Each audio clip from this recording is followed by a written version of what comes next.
Hello viewers, আজকে দেখতে পাচ্ছেন এটা হচ্ছে ফেশিয়াল করার ফাইনাল লুকটা, যেই ফাইনাল লুকটা দেখলেন প্রথমে। আর এটা তার হচ্ছে মানে ড্যামেজ হওয়া তার ফেসটা। ওকে, এটা ফাইনাল লুক। তো দেখতে থাকেন বন্ধুগণ। হ্যালো ভিউয়ার্স, আসসালামু আলাইকুম। কেমন আছেন? আশা করছি অনেক ভালো আছেন আর ভালোই থাকেন, এটাই কামনা করি সবসময় আপনাদের জন্য। হ্যালো ভিউয়ার্স, এই যে ফেশিয়াল করতেছি, একটা কিন্তু ফেশিয়াল করতে অনেক টাইম লাগে এবং অনেক ভালো ব্র্যান্ডের মানে ক্রিম দিয়ে এই ফেশিয়ালটা করা। ওকে, এখানে 5টা ম্যাসেজ ক্রিম লাগিয়েছি আর হচ্ছে 2টা প্যাক লাগিয়েছি।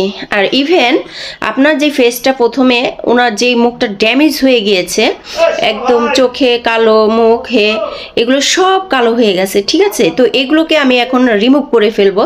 সো প্রথমে আমি আমার মেশিন দিয়ে ভাপ দিয়ে মুখটা সফট করে নিলাম এবং যে বাহিরের ময়লাগুলো আছে এগুলো রিমুভ হয়ে যাবে এই প্যাকটা লাগানোর মাধ্যমে, ঠিক আছে?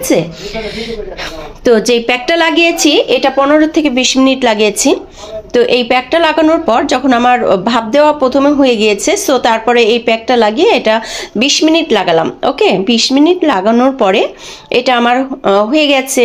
তারপর অনেকটাই প্রায় 70% ওনার মুখের যে কালো দাগগুলো ছিল এবং চোখের উপরে যে কালো দাগগুলো, এগুলো সব কিন্তু রিমুভ হয়ে গেছে। এরপর আমি যে 5টা ক্রিম একে একে মানে মাসাজ করেছি, এই মাসাজগুলোর যে ক্রিমগুলো কিন্তু খুবই ব্র্যান্ডের।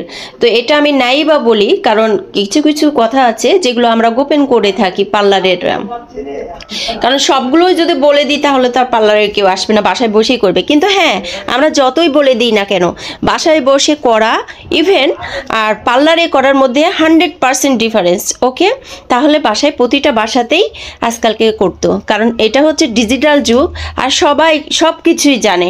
তো বাসায় করা আর পার্লারের মধ্যে তারাই বেশি ভালো জানে এটার ডিফারেন্সটা। ওকে, তো হ্যালো ভিউয়ার্স বন্ধুগণ, দেখতে থাকেন। তো আমি প্রথমে মাসাজ করেছিলাম খুব সফটভাবে, কারণ এই মাসাজের উপরে ডিপেন্ড করে, কারণ মাসাজ করলে উল্টাপাল্টা মাসাজ করলে কিন্তু মুখটা ঝলসে যায়, অর্থাৎ গালগুলো মানে একদিকে ঝলসে যাবে এইরকম। মাসাজ কিন্তু মনে করেন না যে খুব ইজি, আসলে সব কিছুই কঠিন, কিন্তু ইজিভাবে সবাই বলে, ইজিভাবে করে, তাই। তো যাই হোক বন্ধুগণ, আমি যেভাবে ম্যাসাজ করেছিলাম চারিপাশে আস্তে আস্তে করে আমি নাকের প্রথমে যে শালগুলো থাকে না, এটা মাসাজের মাধ্যমে কিন্তু রিমুভ হয়ে যায়, উঠে যায়। ওকে, আর মুখে যাদের বরুণ বাড়ায় এটা কিন্তু যদি টিপ দিয়ে বের করে, সো এটা কিন্তু কালো দাগ হয়ে যায় এবং লং টাইম এই দাগটা থেকে যায়, উঠতে খুবই কষ্ট হয়, ঠিক আছে? এই কারণে কেউ কখনোই এটা টিপ দিয়ে হাত দিয়ে বের করবেন না। ওকে, তো বন্ধুগণ, এটা মাসাজের মাধ্যমে যে শালগুলো আছে এটা কিন্তু বের হয়ে যায়, ঠিক আছে বন্ধুগণ? তো আপনারা হচ্ছে ভালোভাবে মানে যেই মুখের কালো দাগ রিমুভ করতে চান, ড্যামেজ হয়ে গেছে, তারা কিন্তু অবশ্যই পার্লারে যোগাযোগ করবেন। অবশ্যই আমরা গ্যারান্টি সহকারে এই পার্লারের এই কাজগুলো খুব যত্ন সহকারে করে দিই, ঠিক আছে বন্ধুগণ? তো আপনারাই বিবেচনা করবেন, কমেন্ট করবেন কেমন হয়েছে এই ফেশিয়ালটা, আর ওনার ফার্স্ট লুক এবং সেকেন্ড লুক এবং থার্ড লুকটা কেমন, এটা আপনারা বিবেচনা করবেন। ও